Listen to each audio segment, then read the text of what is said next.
May come in sir. You are Soundarya? Yes sir. Come in. చూడమ్మా, కాలేజీలో కొత్తగా చేరిన వాళ్ళని సీనియర్ స్టూడెంట్స్ ర్యాగింగ్ చేయడం మామూలే. కానీ కొత్తగా చేరిన స్టూడెంట్, అందులోనూ ఓ girl student senior students ragging చేసిందని కంప్లైంట్ రావడం నా సర్వీసులో ఇదే మొదటిసారి. Sorry sir. అదే లిజన్ మీ ఫస్ట్. ఈ కాలేజీ స్థాపించి 20 ఏళ్లయింది. ఇన్నేళ్లలో ఈ కాలేజీకి పేరైతే ఉంది, కానీ ప్రఖ్యాతి లేదు, కీర్తి ప్రతిష్ట అంతకన్నా లేవు. ఇప్పుడు అవన్నీ మన కాలేజీకి సొంతం. How you know? Because of this boy. ఇతను మన యూనివర్సిటీకే చదువులో ఫస్ట్. అంతేకాదు, స్పోర్ట్స్ లో ఇతనే ఫస్ట్, కల్చరల్ యాక్టివిటీస్ లో కూడా ఇతనే ఫస్ట్. వాట్ నాట్, దేంట్లోనైనా ఫస్ట్ ర్యాంక్ ఇతందే. ఈ మెడల్స్, షీల్డ్స్ అన్ని మన కాలేజీకి ఇతను సంపాదించినవి. శ్రీను మన కాలేజీ స్టూడెంట్ కావటం we're so proud of him. ఇలాంటి స్టూడెంట్స్ అతను అనుసరించాలే కానీ అల్లరి చేయకూడదు. Understand? Yes sir. Now you can go. Mohan చూడరా, బయటికి రండి పని చెప్తాను. పాప ఆడపిల్ల కదా అని ఊరుకుంటే రెచ్చిపోయిందిరా. ప్రిన్సిపాల్ మనం అంటే ఏంటో చెప్పాడు.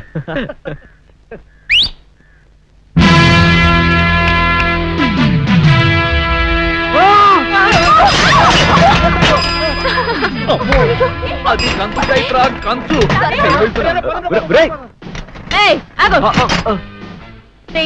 ఏమిటి? సైకిల్ తీ. పద పద.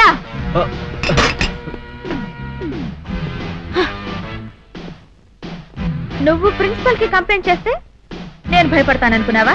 కంప్లైంట్ నేను చేయలేదండి. అసలు ఏం జరిగిందంటే, ఏదో కుర్రాడివి, అందంగా ఉన్నావు, నాతో పెట్టుకోవద్దు. నేను అసలే జంబర చంబర డింబర డింగర రకం. అదనమాట జోకంటే. ఫస్ట్ టైం కాబట్టి వార్నింగ్ ఇచ్చి వదిలేస్తున్నాను. ఇంకోసారి ప్రిన్సిపల్ కి కంప్లైంట్ చేశావో తోలు తీసేస్తాను. ఒరే మామా, నా లవ్ ఏంట్రా శ్రీను కొడుతూ మాట్లాడుతుంది? కాదు రోయ్, ఇంటికి దారి తెలియక అడుగుతుంటుంది. సారీ అండి, పొరపాటు అయిపోయింది. మోహన్ చూడరా. అమ్మయ్యా, వాడు వెళ్ళిపోయాడు రా. రే, నువ్వు కూడా వెళ్ళిపోరా, నేను ట్రై చేసుకుంటాను. ఓకే, నీకు పడదని తేలిపాక నేను ట్రై చేసుకుంటా. Hello Fidel. Hello Boggu Babu, how are you? Fine, thank you. అయ్యో, ఏంటలా నిలబడే ఉన్నావు? వెళ్దాం పదా.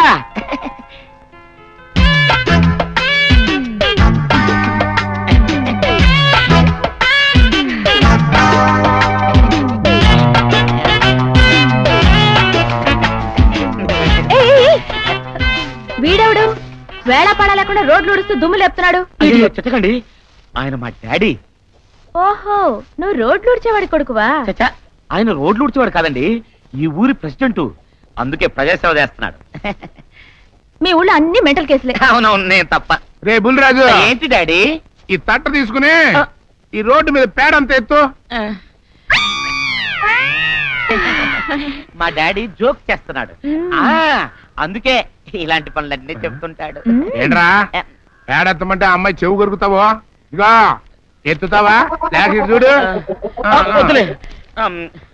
ఎత్తుతా. నీకింత చక్కని హాబీ ఉందని నాకు చెప్పనే లేదేం బొగ్గు బాబు. Carry on.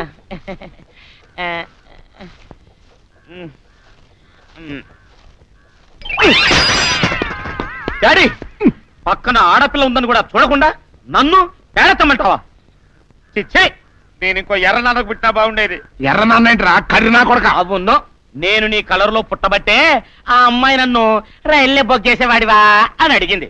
ఈ ఫేస్, ఈ కలరు రైల్లో బొగ్గు బ్రాండ్ లా ఉండబట్టే ఇదిగో ఈ బాడీ పుట్టింది. ఇదిగో అందుకే అన్నాను, నేను ఇంకో ఎర్ర నాన్నకు పుట్టినా బాగుండేదని. నేను సచ్చిన ఎత్తను కాకెత్తను. నా బొగ్గు కొండి బాధపడుతున్నావా? అవును, ఎత్తద్దులే. థ్యాంక్స్. ఇదిగో సూర్యరాజు. అమ్మో వద్దులే, ఎత్తుతా. ఏంటో ఈ జన్మ నా టైం బాగలేదు. సరిగ్గా ఎత్తుతున్నా అందుకే ఇంకో డాడీ కానీ వీరికన్నా 8 ఏళ్ల ముందే శివకర్ బాపూజీ తల్పాడే అనే ఆయన ముంబై సముద్ర తీరాన ప్రపంచంలో మొదటి విమానాన్ని నడిపినట్లుగా రికార్డులు కూడా ఉన్నాయి. ఈ ప్రయోగంపై దామోదర్ వినాయక సావర్కర్ ప్రత్యేకంగా ఒక పుస్తకం కూడా రాశారు. అంతేకాకుండా 1885లో శివకర్ బాపూజీ తల్పాడే ఆ ఘనతను సాధించారు అనేందుకు ఆధారాలు కూడా బయటపడ్డాయి. ముంబైలోని జేజే స్కూల్ ఆఫ్ ఆర్ట్స్ లో ఆయన అధ్యాపకుడిగా ఉన్నప్పుడు మధుత్సక అనే